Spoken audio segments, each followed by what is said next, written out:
안녕하세요. 오늘은 에릭 슈미트의 강연을 좀 깊게 파헤쳐 보려고 합니다. AI 혁명이 생각보다 훨씬 더 큰데 우리가 이걸 너무 과소평가하고 있다는 주장이에요. 네, 맞습니다.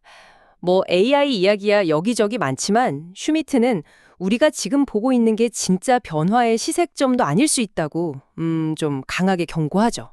왜 그렇게 생각하는지, 그리고 이게 우리에게 어떤 의미가 있을지 한번 자세히 들어봐야겠네요. 그쵸? 슈미트가 보는 AI는 그냥 대화 잘하는 챗봇 이 수준이 아니거든요. 아, 그 이상이라는 거죠? 네, AI가 스스로 계획을 세우고 전략적으로 움직이기 시작했다는 점.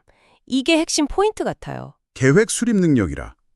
비즈니스 자동화는 물론이고 국가 간 경쟁 구도나 아예 인류 미래까지 바꿀 수 있는 그런 잠재력이라는 겁니다. 그 근거들을 좀 봐야겠죠. 네, 슈미트가 제일 먼저 딱 짚었던 게 그 알파고였잖아요. 2016년. 그 유명한 신의 한 수. 맞아요. 그게 그냥 바둑 이벤트가 아니었던 거죠. 2500년 된 게임에서 사람이 생각도 못한 수를 AI가 뒀다는 거, 이게 좀 충격적이긴 했어요. 그쵸? 많은 사람들이 챗 GPT 같은 그 언어 능력에 와 했지만 슈미트는 사실 그보다 더 중요한 변곡점으로 보는 게 AI가 강화 학습을 통해서 강화학습이요? 네, 그러니까 시행착오를 겪으면서 보상을 최대로 받는 쪽으로 스스로 학습하는 방식인데 이걸 통해 복잡한 목표를 이루기 위한 계획 능력을 갖게 됐다는 점을 주목하는 거죠. 아, 단순히 패턴 인식이 아니라 전략을 짜는 능력. 정확합니다. 오픈 AI의 O3나 딥식 R1 같은 모델들이 실제로 여러 단계를 거쳐서 전략 짜고 실행하는 걸 보여주고 있잖아요. 네네. 궁극적으로는 AI 에이전트들이 서로 막 협력하고 소통하면서 비즈니스 전체를 운영하는 그런 그림까지 그리고 있습니다. 와, AI끼리 협력해서 비즈니스를 운영한다. 진짜 놀라운데요. 근데 이런 엄청난 발전을 하려면 뭐랄까, 자원이 엄청 필요할 것 같은데요. 맞아요. 슈미트가 AI를 배고픈 하마라고 표현했죠. 데이터랑 컴퓨팅 파워를 그냥 막 집어삼킨다고. 그럼 가장 큰 문제는 뭔가요? 병목 현생 같은가요? 단연코 에너지입니다. 이게 정말 상상 초월이에요. 에너지요? 어느 정도길래요? 슈미트 증언으로는 미국에서만 앞으로 90기가와트, 그러니까 원자력 발전소 90개 분량의 전력이 더 필요할 거라는 거예요. 90기가와트, 원전 90개요.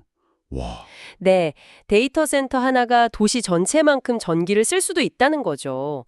이런 시대가 온다는 겁니다. 정말 규모가 어마어마하네요. 또 다른 문제는 없나요? 아, 데이터 문제도 있죠. 인터넷에 있는 데이터는 거의 다 학습했는데 이제 새로운 고품질 데이터를 어디서 구하느냐, 이것도 문제고. 그렇겠네요. 그리고 좀 더 근본적으로는 지금 AI가 과연 아인슈타인처럼 완전히 새로운 영역을 연결하는 그런 창의적인 통찰력, 이걸 보여줄 수 있느냐 하는 한계도 지적하고요. 하긴 창의성은 좀 다른 문제일 수 있겠네요.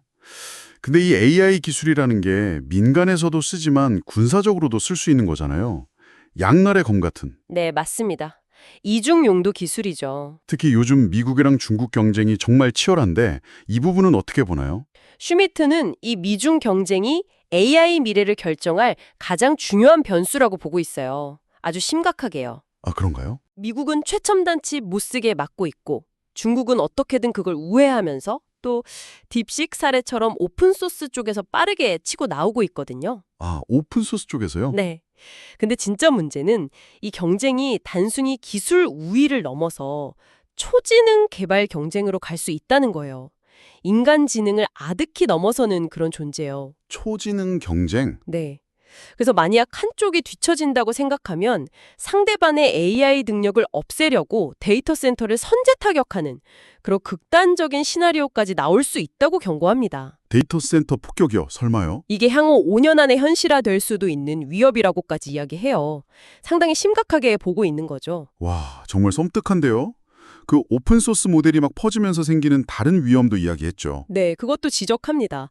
통제가 잘 안 되는 강력한 AI 모델이 사이버 공격이나 심지어 바이오 테러 같은 데 악용될 가능성도 충분히 있다는 거죠. 아, 정말 걱정되는 부분이 많네요.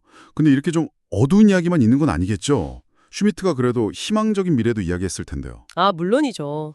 긍정적인 측면도 아주 크게 봅니다.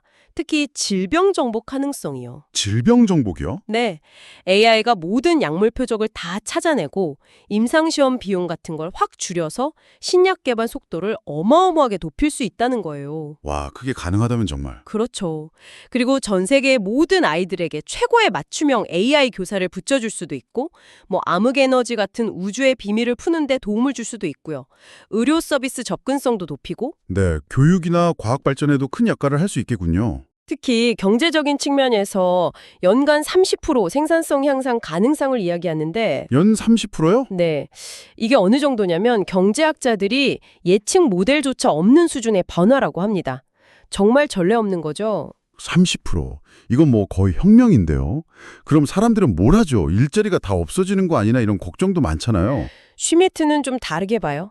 변호사든 의사든 뭐 정치인이든 인간이 AI라는 엄청 강력한 도구를 쓰면서 훨씬 더 생산적으로 일하게 될 거라고 예측합니다. 아, AI가 도와주는 조수 같은 역할인가요? 그렇죠. 오히려 고령화 사회에서 노동력 부족한 문제를 해결하는데 큰 도움이 될 수 있다고 봐요.